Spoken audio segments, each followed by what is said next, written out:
Hola, bienvenidos a esta tercera parte y última de la sesión referida a la qué podemos hacer los padres con las cuestiones de la prevención. Habíamos visto dos sesiones anteriores y hoy vamos a finalizar con todo el corpus que tenemos realizado para la prevención. En no pocas ocasiones les he transmitido la idea de lo importante de que eduquemos a nuestros hijos para que sepan hacerle frente a la educación sobre cuestiones actuales de adicciones, fundamentalmente. Hay no pocas otras, desde acosos, cómo hacerles entender qué es lo que está ocurriendo, u otro tipo de circunstancias. Pero ahora, para finalizar estos 10 pasos, me voy a centrar en estos puntos. Ya vimos los primeros, que es aprendamos a escuchar realmente a nuestros hijos, el tema de hablar, no porque forcemos, y yo les invito siempre a que continuemos con los trabajos continuados de hablar con ellos sin forzarlos. Para ello estoy realizando en redes sociales una campaña continuada diariamente para padres. Vimos hasta el punto 6 y ahora nos vamos a centrar desde el 6 al 10 y finalizamos con esta última ponencia. Pues bien, vamos a ayudar a nuestros hijos a afrontar la presión de los compañeros. Este punto es fundamental. Algunas investigaciones nos indican que es el factor de riesgo más importante, y para ello debemos ser conocedores y estar disponibles, las dos cosas son fundamentales, sobre qué es lo que ocurre con nuestros hijos y cómo ayudarles a hacer frente a la presión de los compañeros. Los hijos que han aprendido a ser respetuosos, cariñosos y seguros a sí mismos tendrán más probabilidades de manejar la presión del grupo negativa con alternativas firmes y positivas. No solamente porque se les diga en ocasiones a los padres, sino porque van a tener una referencia en el cual los padres han instaurado la suficiente autoestima en ellos. Como todas las personas, los niños desean pertenecer a un grupo. Es una necesidad básica, la comunicación y la pertenencia. Esta necesidad es muy importante, especialmente durante la adolescencia, y hay datos incluso a nivel neurológico que así lo demuestran. Se ha demostrado que en este contexto de grupo, muchos niños se sienten presionados por sus compañeros a hacer cosas, por ejemplo, al alcohol o a fumar. Como padre, puede lograr que la respuesta a esta primera invitación de sus amigos sea positiva para su salud. Y muchos de los aspectos ya mencionados, como la autoestima, los principios sólidos, que nombré en las charlas anteriores, y las actitudes familiares consecuentes, pueden darle a sus hijos un apoyo muy valioso. Las siguientes habilidades para manejar la presión de los compañeros les permitirán ayudarles aún más. Por ejemplo, estas son muy importantes. La primera habilidad, enséñeles a valorar la individualidad. ¿Qué soy yo? ¿Cómo me siento? ¿Cuál es lo más importante? ¿Qué cosa es lo más importante para mí? Y en segundo lugar, explorar con sus hijos el significado de la palabra amistad. Amistad implica dejarse llevar. ¿Cuál es la definición? Imbuyámonos de ella. Proporcionarles apoyo para decir no cuando sea oportuno. Es una palabra complicada, y más durante la adolescencia, y más en determinados momentos de la adolescencia, sobre todo si está en un momento de máxima vulnerabilidad o incluso de crisis. Prevea situaciones que favorecen la presión del grupo. Utilicemos la presión de los compañeros para entrenarles en el concepto psicológico de la asertividad, ser capaces de hacer frente sin ser ni agresivo, ni pasivo, ni aislado, ni excesivo en la confrontación. Y fomente la práctica de decir no en situaciones de riesgo. Durante cierto tiempo estuve trabajando con algunos conceptos básicos, por ejemplo, el disco rayado, que no insistas, gracias pero no, este tipo de situaciones porque se necesitan como pequeños eslogan. Vamos con cada una de ellas. Valorar la individualidad. En un momento oportuno, que ustedes encuentren que están disponibles para escuchar, y no siempre es así, es necesario hablarles sobre el tema de la individualidad. Podemos decirles qué cosas hace una persona única y especial. Hablemosle acerca de otras personas queridas por ellos, alguien de la familia, el mejor amigo, la abuela. Pregúnteles qué es lo que hace a estas personas únicas. Pregúnteles también qué es lo que les gusta sobre sí mismos. Puede mencionarle igualmente cualidades que ellos poseen. Por ejemplo, eres un buen amigo y tienes un gran sentido del humor, tienes pasatiempos interesantes, resulta agradable estar contigo. La segunda habilidad. Exploremos con nuestros hijos el significado de la amistad y sobre todo, antes de eso, de la palabra amistad. Pidámosles que hagan un listado de lo que creen que es ser un amigo y lo que es no ser un amigo. Este ejercicio yo lo he hecho en no pocas ocasiones. Hagamos la propia lista, nosotros mismos, y juguemos con ellos a identificar las caracterizaciones en las cuales están de acuerdo. Los siguientes son ejemplos que pueden aparecer en la lista, como pueden ver en el fondo de la pantalla. ¿Quién es un amigo? El que entiende cuando tienes un problema y te quiere ayudar. Aquel a quien le gustas tal como eres. El que está contigo cuando los demás se burlan de ti o te crean problemas. El que te dice cosas para que mejores, sin burla. ¿Quién no es un amigo? Porque se necesitan darle información y tiempo para asimilar estas cosas. ¿Quién no es un amigo? Un amigo no te juzga, por ejemplo, por tu forma de vestir o porque no actúes como los demás. Un amigo no trata de que hagas cosas que te van a hacer daño o te crean un problema. Un amigo no desaparece cuando surgen dificultades. Bien, la tercera habilidad es proporcionarmosle apoyo para decir no cuando sea oportuno. Cuando el padre y la madre intentan educar bien a sus hijos, les enseñan a ser amables, respetuosos y agradables. Estas actitudes son muy importantes en la mayoría de las situaciones, pero es necesario combinarlas con la firmeza cuando se trata de defender las propias convicciones, los propios principios, los propios valores y virtudes. Hagámosles saber a nuestros hijos que hay situaciones en las que debe elegir que se respeten sus opiniones. Estas situaciones incluyen aquellas en las que los compañeros tratan de forzarle a probar el alcohol, por ejemplo, u otras drogas. Y para ello es necesario que tengamos información. ¿Y por qué no voy a probarla? Hay un rito de iniciación. Si los padres no están convencidos, y para ello les invito a repasar la información que les he dado sobre cómo de afectado puede quedar el cerebro adolescente indiferente al adulto, en cannabis, en alcohol o incluso en tabaco. Se me ocurre ahora, y vayan ustedes a repasar las charlas que he dado especialmente durante estas últimas, que las tienen colgadas en YouTube, van a ver, por ejemplo, que hay una mayor probabilidad de que desarrollen cierto tipo de trastornos si han empezado antes de los 15 años. La cuarta habilidad es preveamos situaciones, anticipémonos, no como policías, pero sí como alguien que está ocupado, no preocupado, sino ocupado en sus hijos, que se genere un componente de comunicación. Existen situaciones que favorecen la presión del grupo de compañeros sobre el niño, por ejemplo, para inducirlo a beber. Por ejemplo, una razón por la que el joven comienza a beber a una edad temprana es que pase mucho tiempo solo y que en su casa resulte fácil consumir alcohol. Podría ser de ayuda establecer como norma no frecuentar la casa de sus amigos cuando no están sus padres o no acudir a fiestas en las que no haya ningún adulto. Y la quinta habilidad, utilicemos la presión de los compañeros para entrenar esa asertividad. En muchas situaciones la presión del grupo puede constituir algo positivo cuando es ejercida por compañeros con ideas firmes de rechazo frente al tabaco, el alcohol u otras drogas. Una buena manera de ayudarles a afrontar esa presión negativa por parte del grupo es favorecer que tengan acceso a amistades de diferentes grupos. Las encontrarán con más facilidad en escuelas y centros de tiempo libre que promueven experiencias en las que se fomentan los valores y cualidades positivas de los niños.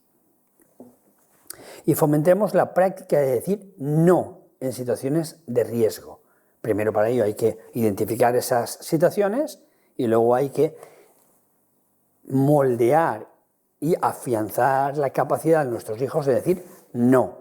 Veo un peligro, no es necesario y no pierdo la amistad por ello. Toda la familia puede discutir acerca de la dificultad que tanto adultos como niños tienen para decir no a la presión del grupo y poner en práctica esta habilidad. Pueden incluso ensayar diversas situaciones. Una hermana o hermano mayor puede mostrarle al niño cómo los jóvenes dicen no, a que sus hijos representen el papel de alguien que trata de presionar a los demás a beber o a tomar otras drogas, y muéstrenle cómo ser firme en rechazarlo. Por ejemplo, el disco rayado que antes nombré, o decir gracias, pero no. Luego pueden invertir los papeles, pueden hablar sobre qué motiva a una persona o al grupo a presionar a los demás. ¿Por qué hacen esto? Por reírse, porque todos juntos hagamos algo que puede ser prohibido o que sintamos que estamos saltándonos una norma. Pero atención, saltarse una norma no implica hacerse daño al cerebro especialmente. Este juego, por ejemplo, que en familia funciona muy bien, puede ser un buen entrenamiento, fantástico, cuando sus hijos tengan que afrontar realmente situaciones descritas y tienen muy buena fiabilidad de entrenamiento. Bien. Sobre las normas familiares claras y estables que se deben establecer en la infancia. Por favor, pongan normas a sus hijos, enfádense con sus hijos cuando son pequeños, pero enfadarse no es gritar, por favor, no es simplemente que las normas sean claras, estables, mantenidas y coherentes, adecuadas al nivel de la edad de sus hijos. Resulta conveniente establecer límites claros entre hábitos saludables y hábitos insanos y reglas específicas, por ejemplo, acerca del consumo de alcohol u otras drogas. Explique la sanción que recibirá el miembro de la familia que los incumpla. Expliquemos qué sanciones. En esta familia nos comportamos de esta manera. Padres y madres no pueden actuar como meros espectadores, es el mayor error, créanmelo, sin asumir que son el motor en la incorporación a la vida social de los niños. En el marco de la familia, como padres y madres, pueden tender a evitar a sus hijos situaciones desagradables, actuando por ellos, diciendo por ellos. También a veces intentan evitar el conflicto, reviando el papel de referente, aproximándose a los hijos o capitulando de entrada. Como si se temiera perder su afecto si se ponen condiciones, si se exige el cumplimiento de ciertos acuerdos. A pesar de las dudas que puedan tener, sus hijos necesitan posturas claras y argumentos claros e inteligibles. Lo más sencillos posibles, pero inteligibles. Hay un momento para cada cosa, y lo que puede ser aceptable para un adulto no tiene por qué serlo para un niño, ni lo va a ser jamás. Se ha demostrado que, en contra de lo que se cree la mayoría, los niños desean que sus vidas tengan unas pautas de acción definidas. Se comportan de una manera más responsable cuando los padres ponen límites. Las reglas familiares verbalizadas o escritas, más anodinas, pueden ayudarles a desarrollar el sentido de la responsabilidad. Ahora bien, los padres no pueden limitarse a establecer prohibiciones o a facilitar información. Mientras los hijos son pequeños, resulta fácil que hagan tal cosa o tal otra, porque lo dice el padre, pero los hijos se hacen mayores. Y habrá de tomar decisiones fuera del ámbito familiar. Cualquier tarea que aprenda ha de ir encaminada a desarrollar el sentido crítico, a afirmar el sentido de la responsabilidad, a formar personas con criterio propio. En definitiva, se trata de desarrollar la capacidad de decisión, la capacidad del lóbulo frontal, que tanto he hablado, sobre todo el órbito frontal, que es el más tardío en madurar, de saber medir las consecuencias de los propios actos. El porque yo lo digo, que soy mayor, no funciona. Pierde vigencia con los años y es preciso asegurar que han interiorizado referentes sólidos para crecer saludables y felices. Y para esta habilidad, lo primero que tenemos que hacer es dialogar sobre qué pasaría si, anticipando situaciones. Podemos discutir qué podría ocurrir en determinadas situaciones antes de que se presenten, obviamente, y estimular a las partes del control de la planificación antes de que ocurran. Dialogamos con nuestros hijos, por adelantado, acerca de cómo espera llevar a término este tipo de comportamiento y las consecuencias lógicas derivadas de actuar o de no actuar de esta determinada manera.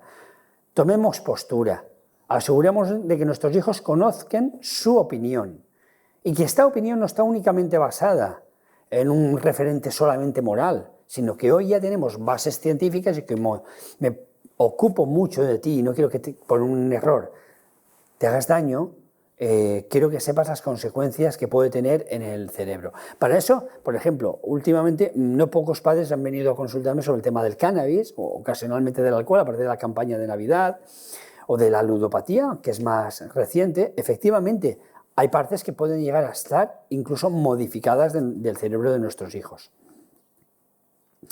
Establezca criterios causa-efecto. Asegurémonos de que tengan claro que en ninguna circunstancia han de probar ni alcohol ni drogas.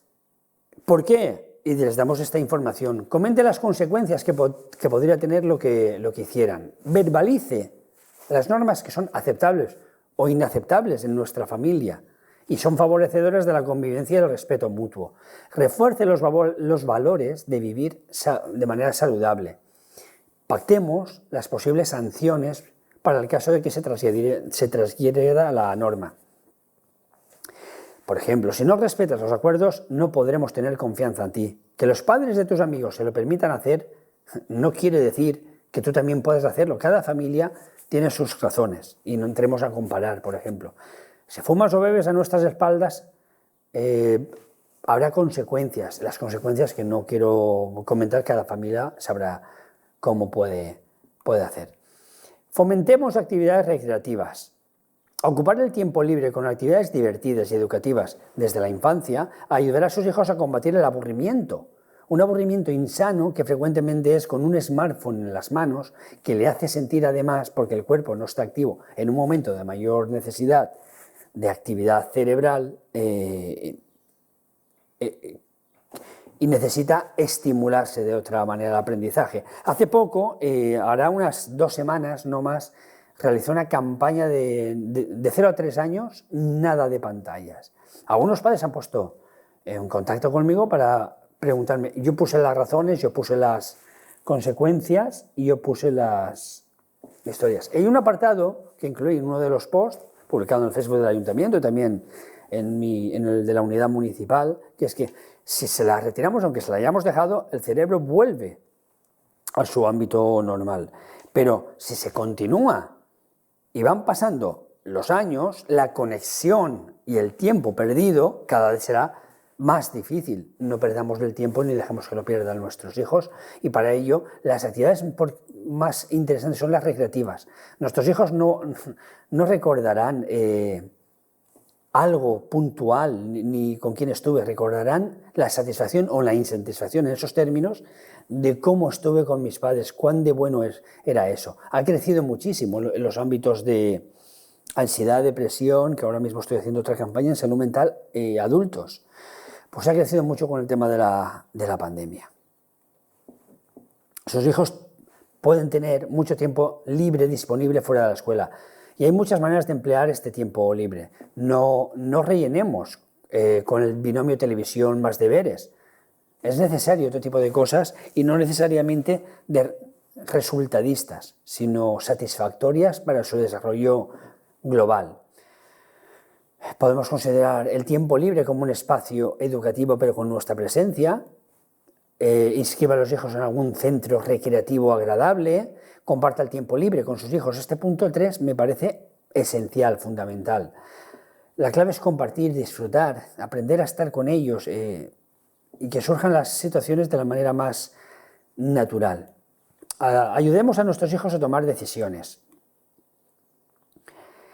Este punto sobre el lóbulo frontal es imprescindible trabajarlo desde la infancia. Entrenarse para la toma de decisiones es uno de los aprendizajes más útiles para nuestros hijos. Las decisiones que tomen a lo largo de su vida les ayudarán a madurar, a valorarse, como subrayo, a valorarse, y a apreciar el entorno. Y en definitiva, les harán más fuertes para afrontar situaciones de riesgo. ¿Cómo ayudan entonces a tomar decisiones? Es muy importante que ustedes acompañen a sus hijos en aprendizajes, pero sin sustituir su toma de decisiones y respetando la decisión tomada a fin de que puedan experimentar, dentro de los límites de lo razonable y de lo preventivo, las consecuencias de lo que han decidido. Comenzaremos por decisiones sencillas. En la escuela de familias de la primera infancia, que hice el año pasado, en el 2019, van a ver ustedes materiales. En el próximo curso volveré con esta situación, centrándome en educación para la familia en positivo de los 3 a los 9 años. Existe un método básico para ayudarles a tomar decisiones que les voy a enseñar. Considerar, este es un método de Zurila, un autor psicológico que funciona muy bien. Lo he tomado, prestado, les puede ayudar. Consideremos todas las opciones posibles. Por ejemplo, sus hijos desean acudir al cine y de las películas que están en cartelera, 3 les llaman la atención, por lo que tienen que escoger una de ellas. Lo primero que tendrán que hacer es identificar las 3 opciones, una por una. Segunda, considerar ventajas e inconvenientes. Siguiendo con el ejemplo anterior, ayudemos a nuestros hijos a pensar sobre las ventajas e inconvenientes de cada película. La película 1 dicen que es buena, pero la entrada es más cara que la del resto. La 2 parece buena, pero el cine donde la proyectan está muy lleno. Y de la película 3 no tiene referencias, pero la proyectan cerca de casa. Además, no quieren quedarse sin ver ninguna. Elegir. Una vez vistos y analizados los aspectos anteriores, se elige aquella opción que parece la más adecuada. Son sus hijos y no ustedes los que deciden ir a ver la película 3. Finalmente queda un paso, actuar, ir al cine en este caso. Con posterioridad se comentará si la decisión fue correcta. No podemos saberlo todo a ciencia cierta, porque además se elimina el elemento sorpresa y todo previsible no es lo más adecuado. Hay como actualmente un miedo a la equivocación, que ha llevado indirectamente a que algunos autores, compañeros míos en psicología, sobre todo aplicada al marketing, dice: las imágenes en redes sociales son todo muy pulidas. Parece todo perfecto, no hay espacio para la pérdida de algo y es como si hubiera un miedo a equivocarse, tiene que estar todo seguro. Y por último, actuamos como padre y como ciudadano. Como la mayoría de los niños resulta difícil saber cuándo han probado alcohol, ya que generalmente no beben tanto como para que se produzcan efectos evidentes, aunque sus hijos no muestren signos de haber probado, al hablar con ellos acerca de cómo ocupan su tiempo libre pueden deducir si han iniciado o no el consumo. Y para ello hay una serie de habilidades que ahora voy a señalar como las más interesantes. Hable sin acusar. Aprendamos a responder y no a reaccionar. Por ejemplo, ante algo, yo sé que tú, si ha habido una cosa, ya lo has probado. Eso es una acusación. Eso es una reacción sin pausar.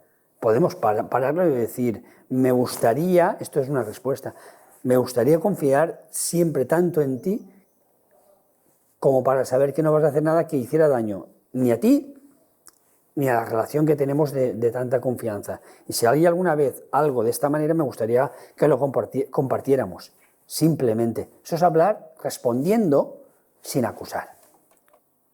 Valoremos la confianza y demandemos compromisos. Si sus hijos de entre 8 y 10 años y 12 años, por iniciativa propia le cuentan que han experimentado con el alcohol, las siguientes sugerencias pues pueden ser muy útiles.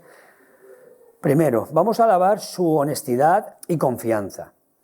Escuche cómo se sienten ante esta experiencia.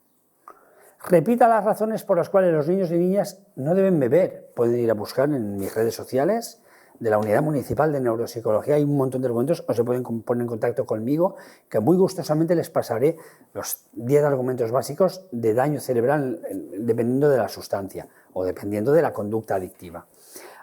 Ayudémosle a pensar en formas posibles de decir no, pero primero deben tener información de por qué es eso daño y por qué los adolescentes, a partir de los 12 años, tienen conductas de riesgo. Y permítales que si lo creen conveniente le utilice a usted como excusa cuando se enfrenta a la presión de grupo. Por ejemplo, me gustaría hacerlo, amigos, pero si se enteran mis padres de lo que he bebido, nadie me va a librar de su sanción. U otro tipo de información. Bien. La segunda es: no delegue su responsabilidad como padre o madre. Colegio, psicólogo, otro tipo de circunstancias. No cedamos protagonismo a otras instancias educativas. Es la familia la que educa, es el centro familiar, la unidad por excelencia para este tipo de cuestiones. Y ustedes ya tienen medios para conocer y en eso me estoy dedicando. Y por último, unámonos a otros padres y madres. Hay, por ejemplo, en la escuela de familias que estoy haciendo, que hoy en día, aunque no es presencial, esperemos que en breve vuelva a serlo, pero podemos verlo y hay hoy medios para ponerse en contacto con centros, por ejemplo, asociaciones de padres, se me ocurren, u otro tipo de cuestiones, o con grupos que yo he ido formando a lo largo de ya 30 y algún años en mi trabajo aquí en Albatera. Si desea contrastar opiniones o orientaciones con otras familias, o está preocupado, puede hablar con profesores, profesoras y hacer sentir que su opinión es sumamente necesitada en estos momentos de contrastar. A veces hay auténticas angustias que simplemente por contrastar, no con profesionales, simplemente formando parte de alguien que comparten un esquema de necesidades común, simplemente alivia la ansiedad. Pues nada más. Muchísimas gracias por su atención y les espero en próximos vídeos.